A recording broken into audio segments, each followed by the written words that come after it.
Ladies and gentlemen, welcome to another BestBall Roundtable. We are here talking about the 152nd Open Championship today. We've got a great group of people that are joining me. Before we get to them, let me mention a couple of our sponsors, our partners in doing all these things. First, I've got a new shirt on today, Holderness and Bourne. This is the Maxwell shirt. Holderness and Bourne, for those that don't know, they make incredible apparel. We were talking about it beforehand. I think we're all just big fans. So it's really cool to partner with these guys, Holderness and Bourne, founded by friends Alex Holderness and John Bourne. So it's kind of like Best Ball, Jonathan. Me and you, we're the next Holderness and Bourne. Jonathan and Robbie's. That's what you can pick up. Absolutely. Well, obviously, if you've been to a golf course and you see, hey, these are nice golf shirts, more than likely it is a Holderness and Bourne. Absolutely like a perfect fit. I love it. It's not, as they say, it's not too loose, not too tight. It's perfect for wearing in the office, wearing out on the course. Right now, they've got their summer 2024 styles and colors out. Check out hbgolf.com. And if you use the code BestBall, you can get some complimentary shipping on your next order, so check them out. Another good partner of ours, Western Birch. We've talked about them a lot. Golf tees. If you want to get custom golf tees with your logo, maybe you want to get Sam's logo on it. Maybe you want to get a BestBall logo like we have, or whatever you want. You can do different colors, styles, but you can also get them to print your logo on the cup of the tee, which, again, blows my mind how it happens. But it is incredible. Lewis and the team there are fun to work with. But we're big fans of Western Birch. Check them out, westernbirch.com. Again, the code BestBall. That'll get you a free gift. Enter that in the shipping cart. But we're here to talk about the Open, the 152nd Open. Let me introduce our guest, Jonathan Hill, co-founder here of BestBall. He is no stranger. David Kirsch, another regular to the BestBall Roundtable. If you've watched any of these things, he's got the stats, he's got the stories behind it. He can tell us when the last time, the latest in the year that Scottie Scheffler has won. And then finally, a new guest in the Roundtable. We thought we'd get somebody from over near the Open. We've got Sam Harrop joining us from across the pond. So, guys, welcome to the BestBall Roundtable. Thank you for having me. Excited to be here. Yeah. Well, we got to give a shout out to Bob McIntyre. He just won the Scottish Open, and it was incredible if you got to watch it. Got a crazy ruling on the 16th hole, but sank a birdie putt on the 18th. I don't care who you are or what. He executed the shots. He made a crazy birdie putt on 18 to win. So it was fun to see that, him winning his home Open. Sam, I got to ask you, I know you were there. You were doing some work, playing some music. Tell us about your experience at the Scottish Open and what you got to do. Yeah, it was awesome. I mean, I did get to play some songs on the Friday, including my Bob Mac song. I think it was he was probably warming up just around the corner from where I was playing, so he might have heard it. I don't know, but yeah, I was also up there doing some work for the PGA Tour, doing a little documentary on fans of the world, talking about Scottish fans. And actually, as part of that, I got to sort of interview Bob McIntyre briefly, so that was pretty cool, and I was a really good person to have, obviously as a Scottish player to speak about Scottish fans and stuff. So yeah, that was when I was up there, and it was an awesome week. I mean, I wasn't there for the weekend, but I got to watch quite a bit of golf while I was there, up close. I was able to walk inside the ropes as well, which is awesome. And yeah, it's a really good tournament. Obviously, it gets an amazingly strong field. And yeah, the weather wasn't the best, but it wasn't as windy as it normally is, so that's why the scoring was pretty low. But yeah, it was cool. It was a cool experience. Now we know the inspiration behind Bob McIntyre winning the thing. Right. Who are you writing a song for this week? Before we make our picks, who are you writing a song for this week? You know what? I've got several that I've got on my iPhone notes, but I've got nothing planned for this week at the moment. They tend to be more like retrospective. If someone wins something, and I've got an idea already, then they get a song, rather than a kind of preempting one. But yeah. Well, the reigning champ of last year's Open, Brian Harman, did you ever write a song for him? He hasn't got one yet, actually. I'm always open to suggestions, though, if you have anything in mind. I mean, based on his character being a Georgia guy, it sounds like it'd have to be a country song, but But yeah, anyway, well that takes us to talking about this year's Open. He is the reigning champ. They do play it at a different course. We're at Royal Troon this year, opposed to Royal Liverpool last year. Last time they played it at Troon, it was 2016, and if you guys remember, if y'all watched it, it was quite a duel between two guys. Henrik Stenson edged out Phil Mickelson. Those guys just crushed the rest of the field, and it was fun to see them go toe-to-toe. I think Stenson shot a 62 or 63, something like that. But I guess first, do you guys see Brian Harman or, let's say, Stenson or Phil winning the thing? Phil's not close to the odds maker. I don't know if that's going to be good or bad, but the repeat, I just think that's so hard in golf right now, especially since it's not the same course, right? Like you're not coming in knowing exactly where you hit your third shot on the fourth hole. You're making adjustments from year to year. Yeah, I'd agree with that. I think always defending is so hard. I think especially with majors, because there's so many. I kind of saw this a little bit firsthand actually last week. The sort of media responsibilities that you have as a defending champion and stuff, especially with majors. I think it just makes it so hard to kind of focus on, tune everything out and then do the same again, and like you say, on a different course. But yeah, definitely can't see Mickelson featuring. He's just been off his game, hasn't he? Really. Stenson, I don't think has done a whole lot lately. Correct me if I'm wrong. And yeah, Brian Harman, I think he could probably have a solid week, but not sure I can see him winning. Maybe a top 20. Kirsch, what you got? I don't think any of the three are remotely involved in this event whatsoever. That means we should book it that Mickelson will win. When Kirsch is that adamant that it's not going to happen, he's probably on the wrong side. I think Mickelson's only played in one other golf tournament this year at Augusta. Everything, he hasn't done anything else this whole year, golf wise. A lot of charity scrambles, I think, right? Right. Yeah. Well, I don't even know if they're charity. Yeah. Well, his wallet. Yeah, we'll get to other players who we think maybe have a chance here later. But let's talk about the course. Sam, what do you know about Royal Troon? There are a couple holes we can highlight, but before we do that, what is your take? What do you know about it? Have you been there? Have you played it? I've never been. I've never even been to an Open, believe it or not, which is a sad state of affairs. So I don't know a huge amount about it, other than just watching. Probably only really the 2016 one. I don't remember watching the previous one when Todd Hamilton won. So, but it was a classic links course in many ways, and it got a little bit of insight from Aaron Fleener, JT Poston's caddy, this week. I pinged him a message and just sort of said, what's the lowdown? And he said nothing tricked up. He said it's just one of those classic things. You got to keep it in the fairway. Definitely keep it out of the bunkers. Very nasty bunkers as per most links courses. But yeah, he thinks it'll be a fair but tough test. I saw they did mention something about. Obviously the most well-known hole they have there is the Postage Stamp, 123 yards, par 3, number 8. Jonathan, it reminds me, Caledonia, number 9. It's at Caledonia, great course. That was almost like they ran out of land. They needed another hole. And it measures out at 118 yards at the tips. If you think about it, though, it's a great little hole. And the Postage Stamp is one of those, even though it's number 8, it's on your front side, it can, if you're not hitting the green, like Sam said, there's a couple bunkers that guard it. You can get a big number there quickly. Yeah, the big numbers for me, whenever you look at the bunkers, I was looking at it today earlier thinking, where would I aim?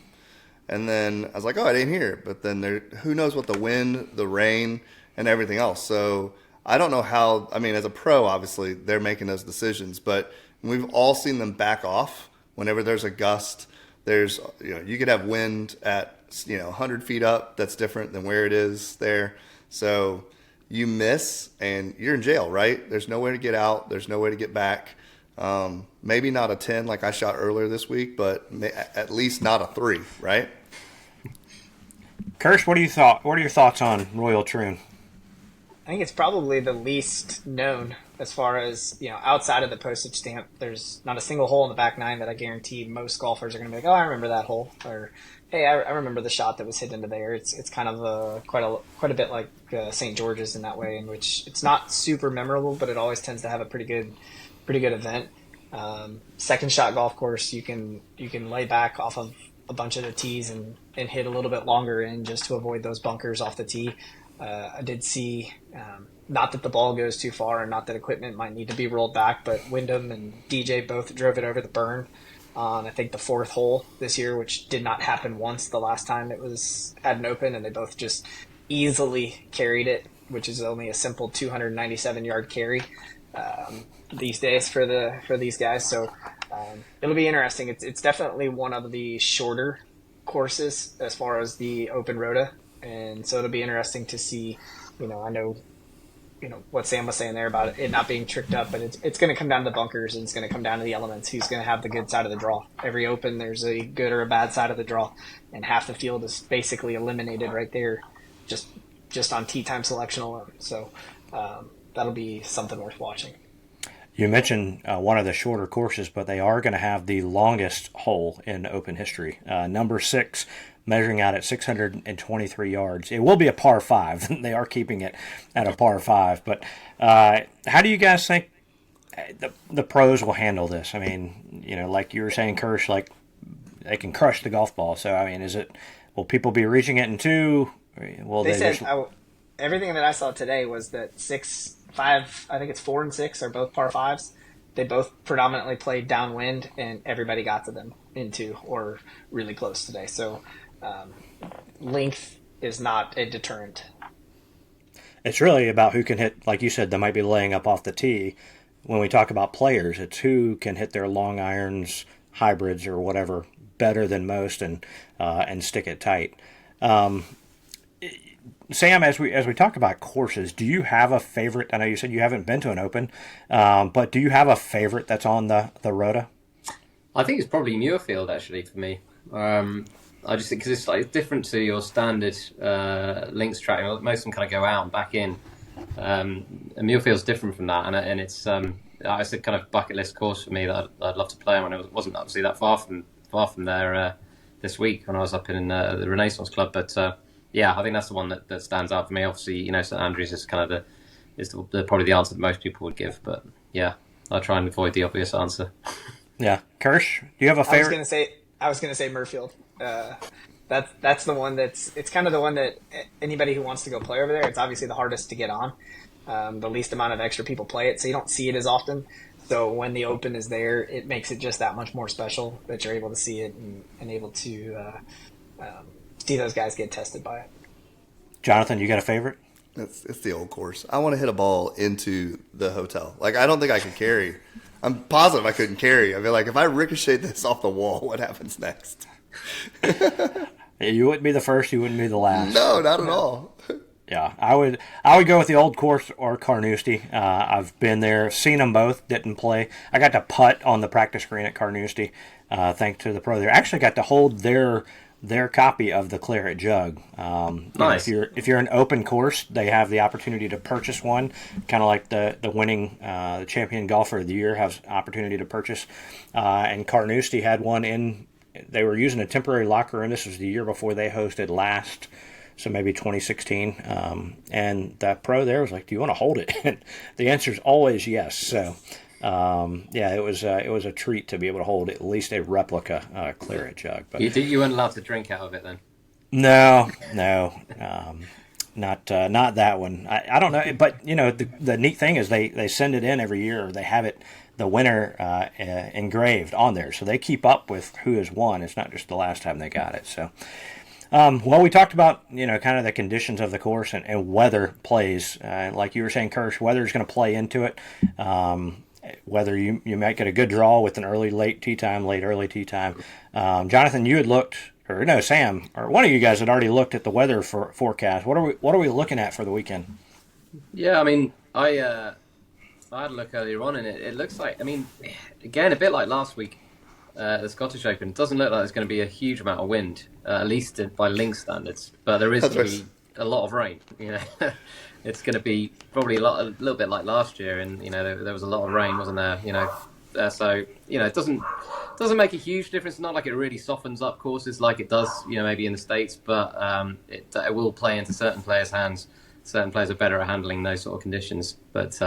Yeah, it doesn't look like there's going to be a ton of wind. Well, that's the fun part, right? You want to see the wind. You want to see the players. And Brian Harman, I think during his press conference, he said it was his favorite major because he likes the challenge of playing it, with the side wind, with into the wind, and being able to shape shots, things like that. He finds it different than others. So wind, I think, is one of the variables that that helps set apart whoever is the champion golfer, because they can play it the best. Jonathan, your experience playing in wind, how do you think? Do you like wind over rain? Do you like rain over wind? If you had to pick one. Well, since I hood everything over, I'd prefer wind, I guess, because then I can just like go a little lower. I always remember watching my favorite, growing up watching Tiger hit that little stinger driver and just, introducing that. Now it feels like every golfer has that shot somehow in their bag. And it feels like they have it with every club. That's the crazy part. They can do so many shaping with that.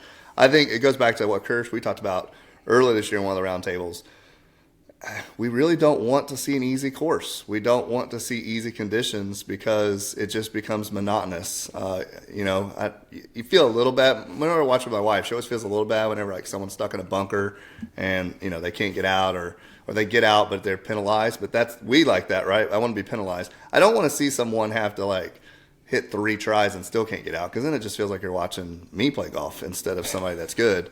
So, but you know what? If you hit in a bunker and you've got to go out the other direction and then figure out how to scramble, that's a lot of fun. Just like whenever we were at the Open here a couple weeks ago, where we got to see guys make some incredible, fantastic shots in some really bad places. So I think like Kirsch said, it's going to be the luck of the draw, right? If you get out early in the morning and it's just a little breezy and there's no rain, you don't have any bad conditions, you might be able to go low, and you tee off at 1 o'clock and it could be pouring rain, and my assumption is they're just going to say put on your gear and hold an umbrella and go from there. So yeah, they'll play through everything, but when Right. there's no wind, that the most exciting thing for links golf and anything to do in the Open Championship is when the ball's on the ground.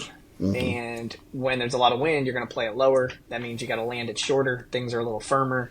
When it's just some rain, then you get the aerial game back, and then you can start flying. We can, it's not going to get as soft as maybe playing in Detroit in the middle of July here in the States, but it will get softer, and it'll allow some of those wedges. And when you're playing a course that's only 7,200 yards, and that's when it's stretched out to the max, and your par fives are pretty much predominantly going to play downwind, 20 under 1 in 16 for a reason. And they had some really good weather over the weekend there, but this could be one of those ones that if it doesn't blow and if the rain doesn't come in firm, this is one of those ones that could get away from everybody, and you could be looking at a winner 22, 23, 24 under. Yeah. Here's something to think about. I want to see your guys' opinion on this. What happens if there's a lot of rain? Who has the caddy that can best manage that? Because we've had some caddies on and talk about the weather and trying to keep things dry, and being experienced in that world. Is there somebody out there that's got someone on the bag that's going to make the difference? Does the folks from the UK have an advantage in that scenario, since they play in that more often than maybe the US folks do? That's an interesting question. That's something I've never really considered. Like, can a caddy, how the caddy's ability to keep things dry make a difference in these events? Maybe it can.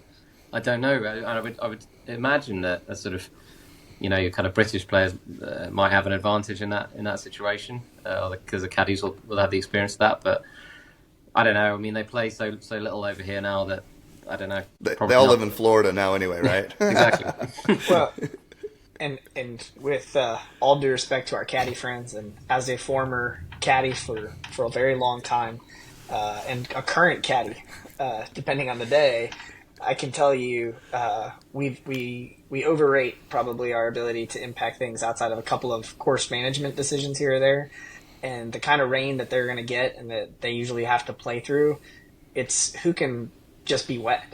It's not a matter of how dry you can stay. It's who can embrace being wet, because there is nothing that's going to stay dry. If you looked at Harmon last year, there was nothing that it was associated with his game that was dry last year. Everything was wet down to the bone. So I think it comes down to who can embrace the conditions and say, I'm not going to let you bother me today. And maybe that's where a good caddy can come in from a mindset standpoint. But in these kind of conditions that normally happen this time of year with the Open Championship at least once, it's not dry. It's It's interesting. You think about the rain during a major, especially the Open. And Sam, I don't know if you mentioned this last year when we had you on the podcast, or if it was David Jones, the UK golf guy. Like, if you think about the Open Championship last year, Brian Harman, like there were the roars or the claps or whatever were less and less because half the people were holding umbrellas, so they you can't really clap.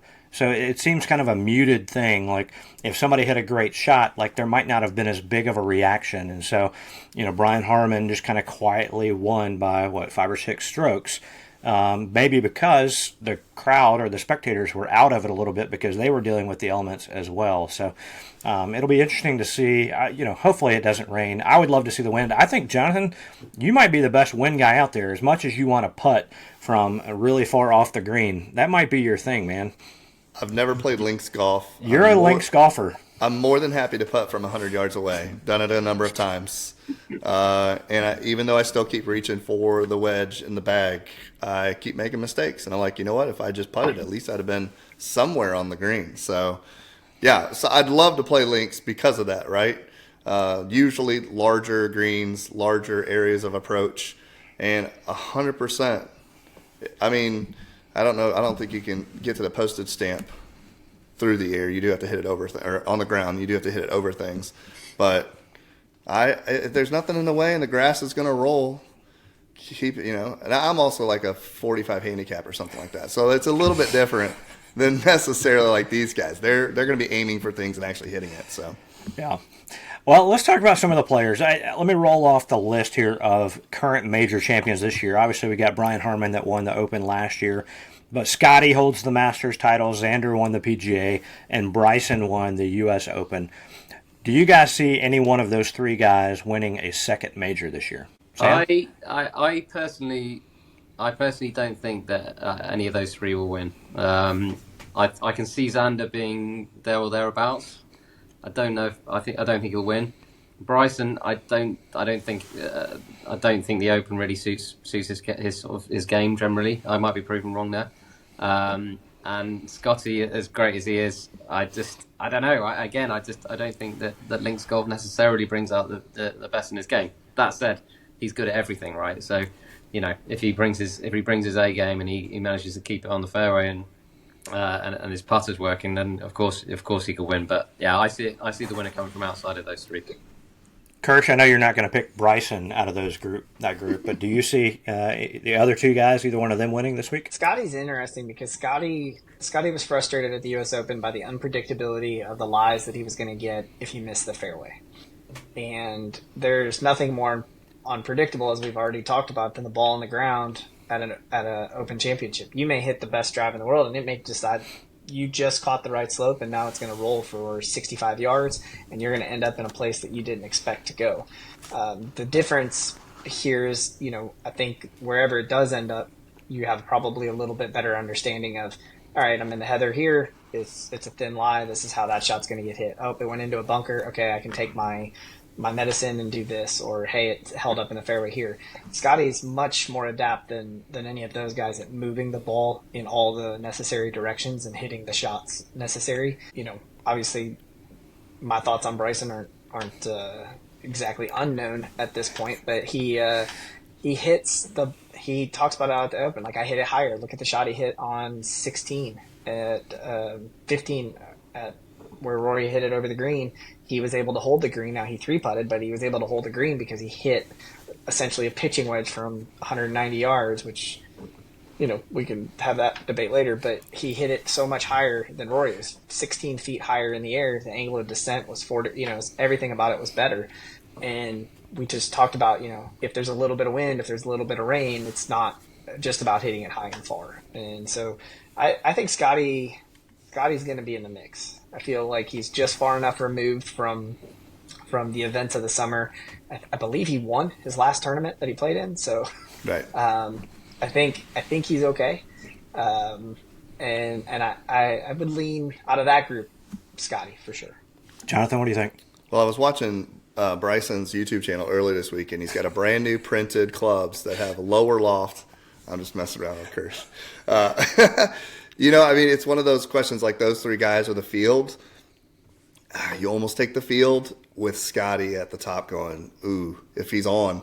I mean, like every other commentator is probably going to say if he's putting well, then it's almost lights out. Because like Kirsch said, even if the ball, he seems to be the guy that he has an idea where he wants it to go, but he's also the best person that whenever he's just walking up to the next shot, that he'll just take the next shot.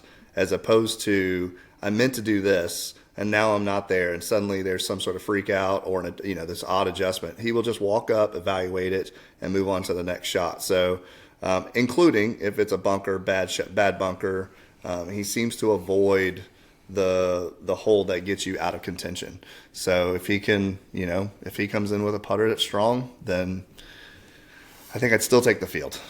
Yeah.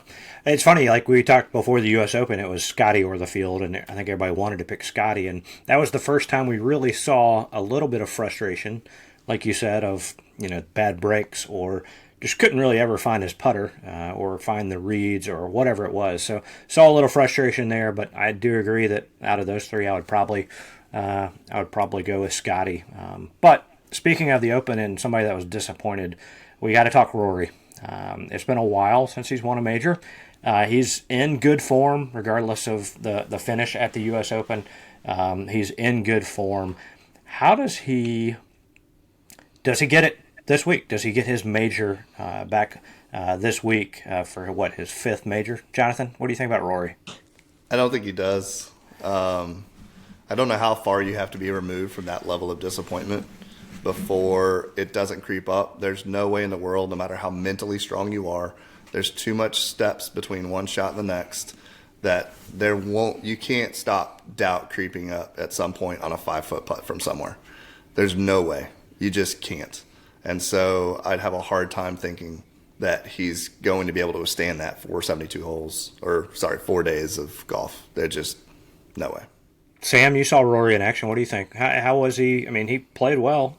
Yeah, he did play well. I mean, I lean towards what Jonathan's saying there. I mean, on Sunday, he missed a couple of pretty short ones. And yeah, you got to wonder how much it's in his head now. Those sort of things. I wouldn't be surprised to see him finish in the top 10.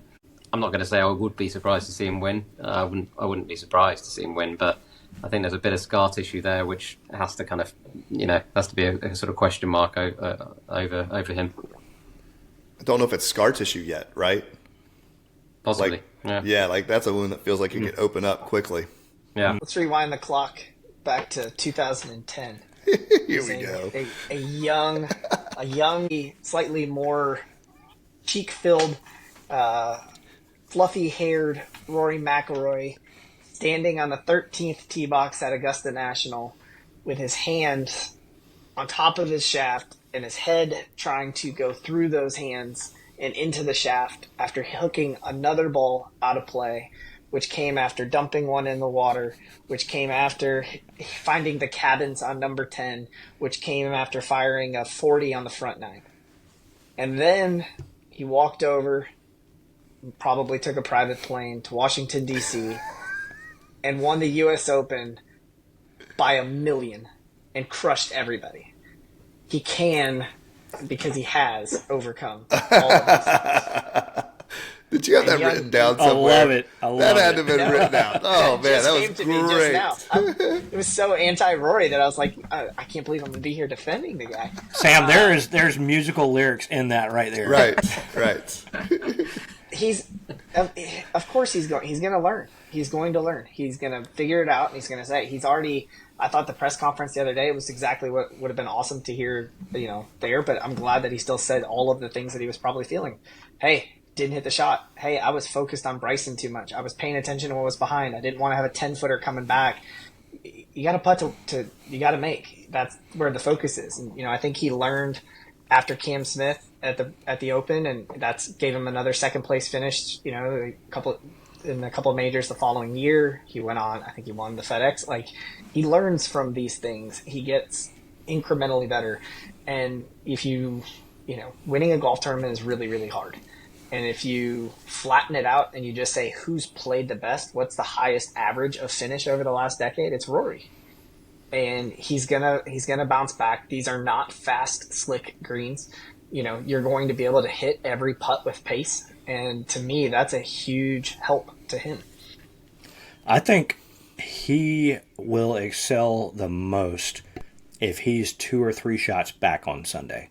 Don't put him in the final group. You put him second or third group back and let him just come at it, like you said, and not have to turn around and see where somebody else is. But he can just pedal to the metal. Let's throw darts, especially if it's wet, and he can kind of get away with just going to town, going at some flags. I could see him winning. I don't have quite a well-versed write-up like Mr. Kirsch here, but I could absolutely see him winning. Another guy that's in the field we got to mention, Tiger. Is this thanks for playing? Is this maybe he can do something because he's well-rested and he's pretty good at coming up with a strategy on links golf?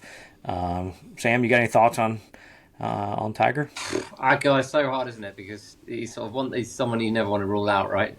Just from history. But I see him making the cut. But I don't know. I'm not sure I can see him properly contending come Sunday. I wouldn't actually be surprised if he came out on Thursday and does really well, and suddenly everyone's going to be like, "Wow, this could happen." But then he sort of tapers off as the kind of the physical condition maybe becomes a challenge. There's too many question marks over his physical condition. I would say at the moment. Jonathan, what do you think? He always says he can win, so that's the hard part, right? Like, he's never going to be the guy going, I hope I can make top 10. How does he fare with the walk? Because he has all the experience, I think the mental fortitude to stand tall, but I mean, he's like me in the morning. You can't wake up and your feet hurt and you're not sure if your knee works. And I don't have to go walk 5 miles. I go swim in the pool. So he doesn't get to do that. He has to go swing a golf club and figure out how to stay on his feet the rest of the day. So I'm with Sam. If he go, I would love. Nothing would wake me up at 1:30 in the morning more than Tiger Woods playing well on Thursday, and having and Friday, and suddenly I'm calling Kirsch and texting him and Eli at 2:30 in the morning with breakfast. Right? That's right. Yeah. Hey, does any of this really matter? Taylor Gooch isn't in the field. Let's put an asterisk next to that. Many people are asking. Oddly enough, this is only Tiger's third appearance and the first since 2004 at Troon. I think it was there in 97 and then 04. But then he missed 16 when he was out with one of his 14 surgeries. So, if he gets the right side of the draw, he makes the cut. If he gets the wrong side of the draw, he gets eviscerated. And I think that's pretty much where we lie, and that'll be where the expectations go. And then maybe one of those 2 days on the weekend, he feels good enough and he can put something together in the mid 60s to ignite the flame. But doing it back to back days, even people that win majors often have one round that's bad. There's been a couple of tournaments where he's had 2 good rounds out of 4. But when's the last time he had 3? And it was probably Augusta in 19. So, if he's on the right side of the draw, he makes the cut. Yeah. I was going to say, like Jonathan was hinting at with the kind of the old man thing, right? Cooler weather. He's going to be facing cooler weather conditions. So I think that will play into how well he performs or doesn't perform. I think that's one of the cool things about the Open. Sam, Americans, we love, we wake up early. We like to see the link style golf. We like to see the weather. We like to see the different than what we can see when we drive down to the public course here in the States. What is it about? I just want to get your opinion. What is it about links golf that makes it special? It's just the fact that you play the ball on the ground, right? You can't just aim at flags. You have to run it in there. You have to pick your spots. Often a good shot, is 25 feet away. Not to say that doesn't happen on other courses. That happens on US Open courses, of course. But it's that. It's really it's just a completely different style of game. And obviously, we've talked a lot about weather so far, but it's a lot of the time the conditions are a huge part of it, right? And if you get a windy day, then it just takes out half the field. We may not see that this week, but it's just a completely different style of golf, and I love it. It's great. to watch. Yeah. Well, as we get into our picks here, I was doing some research for another one of our podcasts, Pictures on the Scorecard, on Royal Troon and looking at their logo. And in their logo, they have a Latin phrase, and it's been there since the beginning. And forgive me of my pronunciation, tam arte quam marte, which if you look it up, the definition or what it means is as much by skill as by strength. And I just think that's perfect for golf, right? It is as much by skill as by strength. Links golf, it fits perfectly with how golfers have to respond, be creative, exactly what you're talking about, Sam. It's not just a bombs away and whatever. Like, you will get away, half the time it will work, half the time it won't. But the most skilled golfer will end up being called champion golfer of the year. One thing we like to do, we like to try to pick some long shots, people that aren't the favorites, aren't the people that are at the top of the everybody's going to pick them board. So, Jonathan, let me start with you. Who's a long shot? And now you can define long shot however you want, guys. So, Jonathan, who would be your long shot to play well and maybe sneak up and win this? Sorry, I was muted. This morning I was trying to convince my wife that I could become a gambler, so I was looking at the odds and trying to figure out if I bet $10 on everybody, could I cover my investment? There's 158 players. The 66% of the field is at plus 15,000. So for all of you betting friends out there, don't take this as advice. However, statistically speaking, 66% of the field would get you to win your money back. So on that, you know what? The first person I picked out whenever we were looking at long shot was Lefty. I know he hasn't been playing real golf for a while. I know that Kirsch doesn't like the fact that he plays in a well, what do you call it? You call it The 54 tour? Yeah. No, not the 54 tour. That's the circuit? nice part. No, that's the nice thing that you say. The 54 tour. The other one hit is and giggle circuit. Oh my gosh, you got other ones too? If I were going to pick a long shot, I'll tell you what, I'll give you another one too because I am influenced by social media. Tony Finau. I love watching the Finau family fly and do all the fun things that they do. And maybe I just want to live that life. So I'll pick those two as my long shots. Kirsch, who you got? It's a long shot. Well, I was going to pick somebody from Canada because, I really like what Mackenzie Hughes and Corey Connors and Nick Taylor have been able to do. But, the longest of long shots was a bunch of ragtag Americans taking out those folks 200 and plus years ago. So we're going to go with an American. We're going to go with Maverick McNeely as our long shot. For this Wow. What's his odds? I'm looking at it right now. Honestly, I don't know, but he would be outside the. He wasn't in the top. He wasn't in the top He's in the also playing category. No, there's guys down here like you got some guys that are like plus 200,000. If you won $10, you win 20 grand. Sam, who's your long shot? I know Finau's on fire. Yeah, Finau's probably not as much of a long shot, although he hasn't won a major yet. I would love to see Finau win. I know you're a Finau guy, but who would be your long shot? I love Tony Finau, and I like the fact that you've picked him. And I don't know whether I classify him as a long shot, but I know it's a grey area, isn't it? I'm going to go for Alex Noren as my long shot. I like a lot about him. He's good on links score. Flies the ball pretty low. He's played well last week. Obviously to get himself into the field. Wasn't in the field this time last week. He's won a lot of times over here, or on European tour, I should say. And there's a bit of a little bit of a Honda Classic link with Troon, whether or not, depending how much you read into it.